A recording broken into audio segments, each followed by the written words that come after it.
জনকল্যাণ হেমন্ত বসু বাজার কল্যাণ সমিতির উদ্যোগে মঙ্গলবার স্থানীয় ব্যবসায়ীদের হাতে তুলে দেওয়া হলো অগ্নি নির্বাপন প্রযুক্তি। এদিন প্রায় 32 জনের হাতে তুলে দেওয়া হয় এই প্রযুক্তি। উপস্থিত ছিলেন ফায়ার ব্রিগেডের অফিসার এবং স্থানীয় তারাতলার বড়বাবু রাজু দাস এবং এফটিও রবীন্দ্রনাথ কোলে, স্থানীয় কাউন্সিলর জনাব আনোয়ার খান এবং একাধিক ব্যক্তিত্বরা। ভালো চলবে না বাঁ হাত ভালো চলবে, সেই হাতটা আমি ধরবো এবং সেইটা দিয়ে আমি এম করব, তাহলে পি হয়ে গেল, এ হয়ে এফও মাননীয় মানিক মজুমদার মহাশয়, তারা তাদের ব্যস্ত সময় থেকে আমাদের জন্য যে সময় করে এসেছেন, আমাদের এই মহতি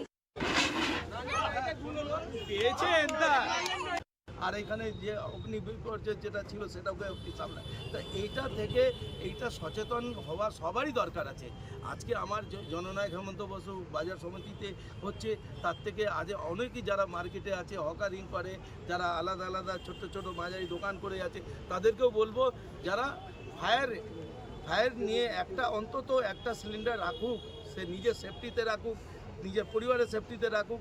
মানুষ যারা এসে দোকান মানে তোমার কাস্টমার যা এসে খাওয়া দাওয়া করবে তাদের জন্য রাখুক। তো এই সেফটিটাকে সবসময় সচেতন হয়ে রাখতে হবে। আর এর মধ্যে কোনো কিন্তু প্রন্তুর কোথাও জায়গা নেই।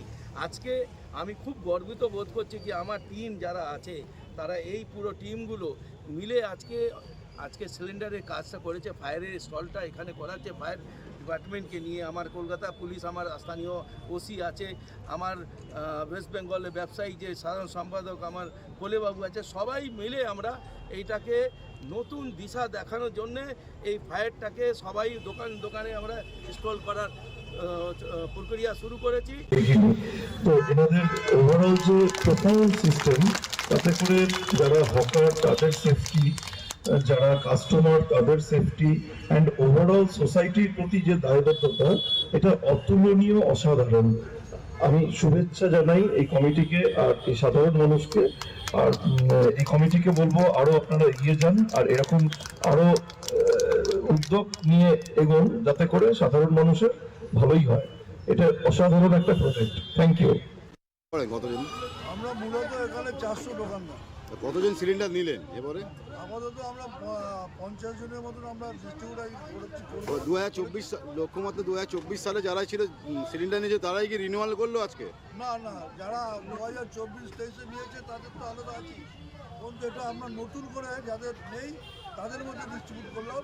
এবং সাধারণত এও আপনাদেরকে বলছি, আমাদের বাজারে যাতে অন্তত 50% থেকে 60% দোকানদারের মধ্যে আমরা এটাকে স্থানান্তরিত করতে পারি, আমরা সেটা চেষ্টা চালাবো। এবং শুধু তাই নয়, এত বড় অঞ্চলের আমাদের এখানে অন্তত প্রতিদিন 40 থেকে 50 জন মানুষ নাইট গার্ড দেয়। এই এলাকার সারা রাত মানুষকে আমরা নিশ্চিন্তে ঘুমাবার সুযোগ করে দিই। এই সিলিন্ডারগুলো মূলত কি আপনারা যদি কোনো রকম কোনো দুর্ঘটনা ঘটে, তার জন্য আমরা এটা বাজার থেকে কয়েকটা ভাগে ভাগ করে এবং সেই ভাগে মানে কিছু কিছু পকেটে আমরা 2-3টে করে সিলিন্ডার রাখার জন্য পরিকল্পনা নিয়েছি। এটা বাস্তব এখনো করতে পারি, আশা করি আগামী দিনে আমরা করতে পারবো। দাদা শেষ প্রশ্ন আপনার কাছে, সিলিন্ডারগুলো যারা ব্যবসাদার তারা কিনলেন না আপনারা দিলেন?